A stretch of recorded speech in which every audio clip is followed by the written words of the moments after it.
Maaliif hin so'aa meetta sagababa birrii naa kenni. Birrii akkami?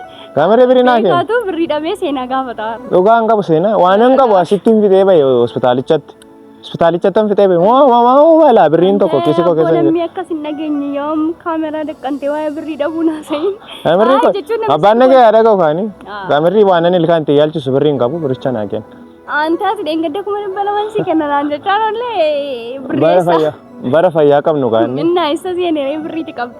Gaamerri. Geera beekadhiisi maatiin too maal siin jedhu birrii amma kana. Toon maatiin nagaani maatiin seenaa dhugaa dubbachuuf maatiitti hin geessu jedheni malee amma. Kooma maatiin hin beekan ko garuu. Ishii duuban naa kenni gaariiti. Ani maatiitti numus jemmere aanitti mootii dhoksite naa. Koshii uffata farkaan qabdu biricha.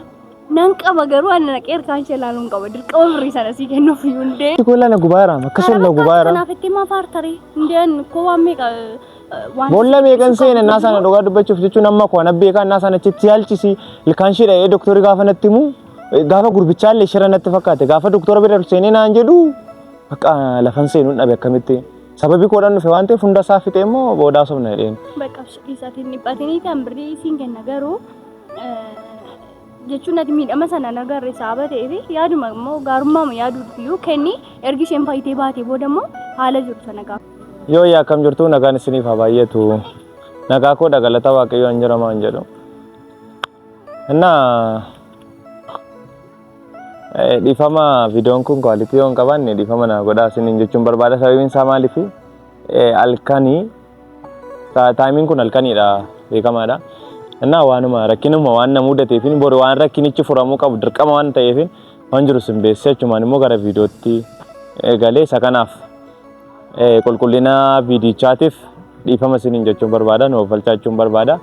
Innaa gara dhimma kootitti yoo deebi'u immoo tole egaa akkuma isin argitan kaleessa dheengaddaa waanuma taa'aa ture egaa yeroo darbe keessa waanuma isin ilaalaa turtanidha. Innaa wanti isin ilaalaa turtan kun egaa dhimma feeneetii kana feenee dhuftee jireenya keenya keessatti deebitee galtee deebitee jireenya koo keessatti deebitee erga galteen booddee immoo dhuftee lafanii boqonnaan jirtutti akkuma isin argitan sana hin gooftee isa koofteef immoo hospitaala galchineera dheengadda kaleessa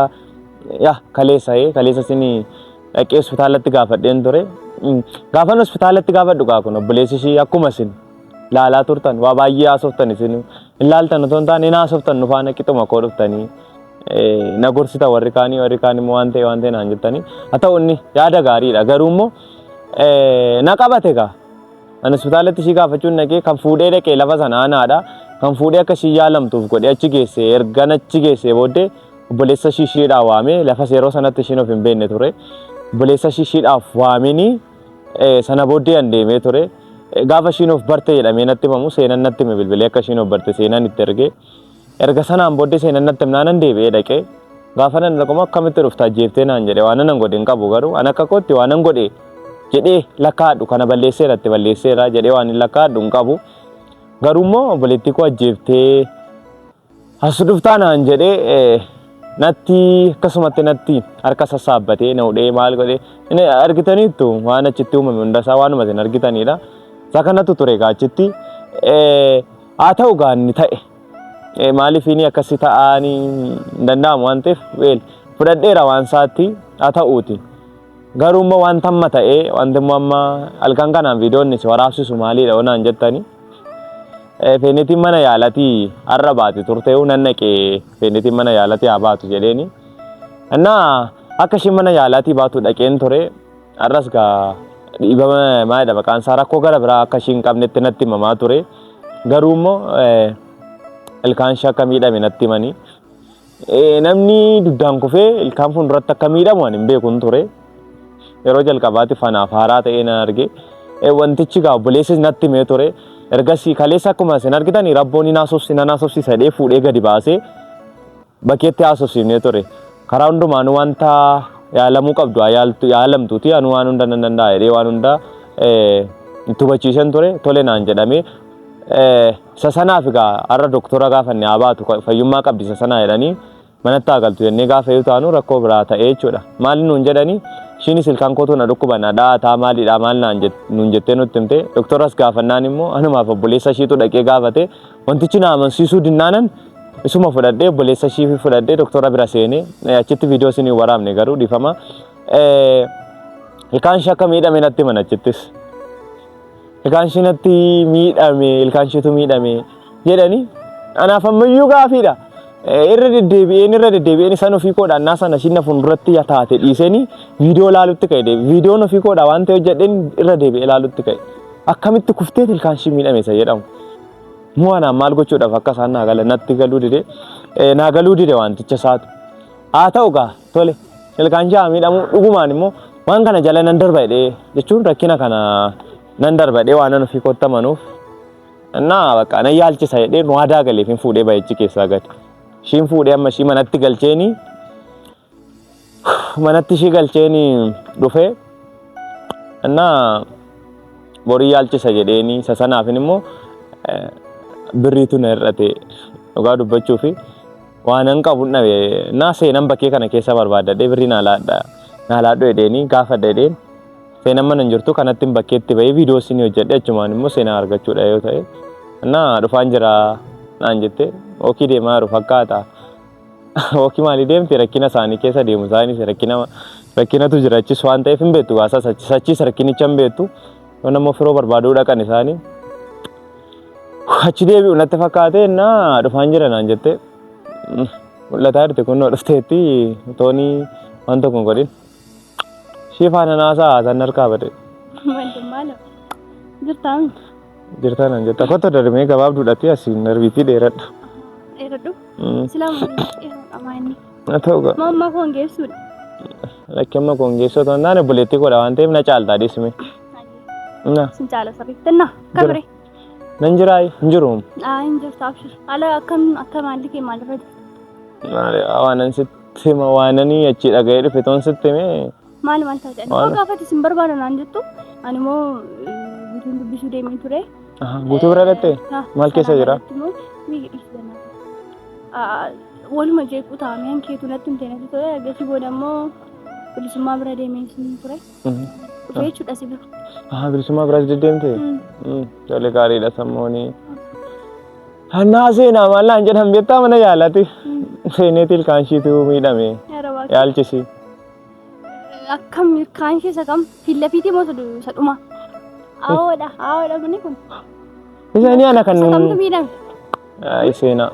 Mudii achitti dhugaa dubbachuu fi obboleessi ishii kaleessannaa akkasitti na yoo ta'u miidhama obboleettiidha jedhee biraa baheefini har'ammoo dabalee ganama na waamee ture ilkaantu miidhame ilkaan ishii cabsitee siniisisaa maal naan jedhee natti fokkoraa ture guyyaa guutuu. Ilkaan ishee yeroo isheen kuftee dhiigee ture viidiyoo irratti nagarre. Haara miidhe. Miidhamtee turte. Ana fuudhee hospitaala geesse miti. Maalidha? Hin jettureeti. Ani hin cabne ilkaan maaliif cabe ilkaan maaliif miidhameen jedheen miidhama maalii qabdaa yoo tasuma duratti dhukkubbii qabaatte dhukkubbii sana ositti dhaga'ame malee sababii kuftee fi yookaan immoo naa kuftu ciniinnattee yoo tasa ga'ee yoo taate jedhee mantee isayyummoo maqaan isaa maayidha garaadhaan hin kufne. Naa ilkaan isheetu miidhame ilkaan ishee yaalchise naan jedhan. Isa qofaa immoo dooktorii bira seenes waan kana isarraa gurbicha irraa amanuu dadhabnaan dooktora bira seenee gaafadhee isaanis dabalatee ilkaan ishee Kunillee waliin barreessanii ta'uu danda'a. Jechuun kana ilkaan ishee cabedhee si amanaan jiru. Ati koo amantee dhufuu dandeessa amantee dhufte ka furattee ilkaan feenii cabee maqaa kooti fettee cabdeettee amantee dhufte. Ante ansi ameeqa kufnee fiillafiitiidhaan. Indi ani koo nama dhagaa irratti kufeera. Okkoo isa yaadachaa ture. Akkamitti namni duddaan kufee ilkaan cabaa kan keenya waa meeqa ta'aa ture. Yeroo darbe gaafa maaltu uumame yeroo keessatti maaltu ta'aa ture. Gaafa sana maaltu ta'e hintuu hin taane. Ututee as keessa faatu dhukkuba ture jechuun sammuu ishee keessaa akkuma. Inni nagaadhaanaan jedhe qaama ishee irratti wanti miidhama jiru. Sulumaa rakkina ilkaanii qabdi jechuudha.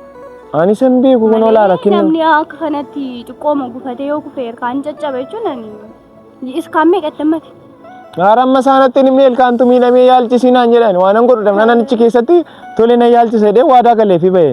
Bakka maarree koo qabaree yaalchista garuu akkamitti dhamane ilkaan sanaan ati ilaaluu hin dandeessu. Jechuun ilkaan cabe sanatti ilaaluu hin dandeenye nan ilaala. Ofitti naana butanidha. Ofitti naana butanidha. Gaafa na waa tokko itti dubbadhee akkasii na qabachuudhaaf maal jedhu. Waa meeqa natti damu akka nama rukuchuudhaaf fokkoruu wayii godhu sodaa isaanii akka hin taane hin beektamu. Akkas immoo ilkaan ta'ennaan ila amanaan jiru. Sababiin isaa yoo ilkaan hin cabetee dhiigni argamuu irra jiraadhee sababa yaadu. Dammoosituu mana hakimiitti geesse. Anatu baatee geesse. Ayyaasheedha jettee miidhama biraatiin qabdu miidhama irraatiin qabdu ergeetteeti ilkaanni keetti caccabaare.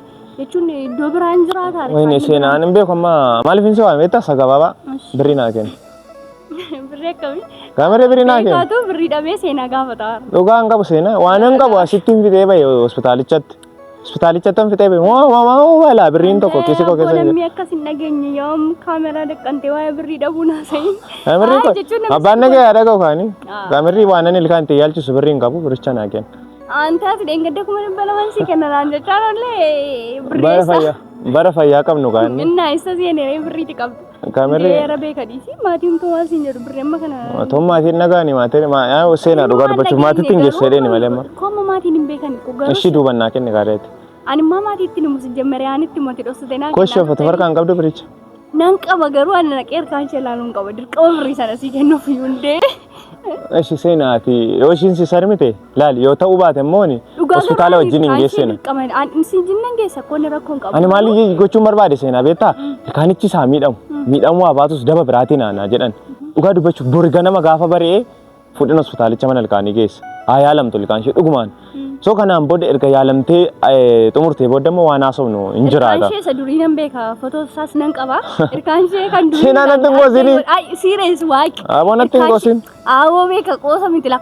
Ilkaan ishee kan durii san suuraa wajjin hiyyattanii kolfitanii kaatan tokko nan qaba. Lakki suuraa wajjin hiyyadheen gaanii. Gara bakka asittuun kolfine malee isheen si wajjin kolfite yaa'umsitti ximximattee kan isheen kaatee tokko nan qaba. Isaan fakkaatu jechuun isa fakkaata ta'ennaan birriin deebisa. Isaan fakkaatu ta'ennaan immoo egaa dhuguma cabee dheenamanne jechuun namani bor deemuu hin danda'u si faana aanan keessa jiru sin beektaa. Koo kanaafuun siin jedhee mati birrii qofa naa kenni birrii koon dhibbaa tokko na barbaachisaa tokko naa kenni. Ara wayyeessa. Kaamirrii koodha birrii kuma dhibba tokko na barbaachisaa kuma dhibba tokko naa kenni. Yoo naan kennin immoo anis obbolummaa keessa sitti ni. Ara obbolummaan keenya birriidhaan osoo hin taane kan dhufee yookiin haasa'an. Akkoo aariin jiraam kanatti na dabbaree sitti dhufee ni aniyyuu. Bakka siin kenna rakkoon qabu. Naa kennita? Siin kenna. Garuu siin kenna garuu ilkaan ishee sun ilkaan duriidha ta'e naan ittiin buqqisanatu daganaa ishee akka isheen dhaamsifattuun godhaa jechuudha. Walumaan irraa buqqifna sammuu. Siira isaan qalbii komiti.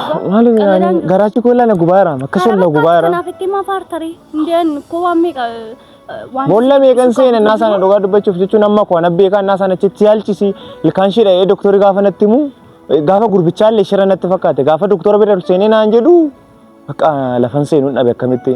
Sababii koodhaan dhufe waan ta'eef hunda isaa fixee immoo boodaa sobna jedheen. Bakka keessatti dhiphatanii kan birrii siin kenna garuu jechuun ati miidhama sana nagarre saaba ta'eef yaaduma immoo gaarummaa yaaduuf iyyuu kenni ergi isheen faayitee baatee booda immoo haala jiru sana gaafate jechuun yaa'us biratti saaba akkas hin taaneef tarii immoo. Kanaa booda arashii.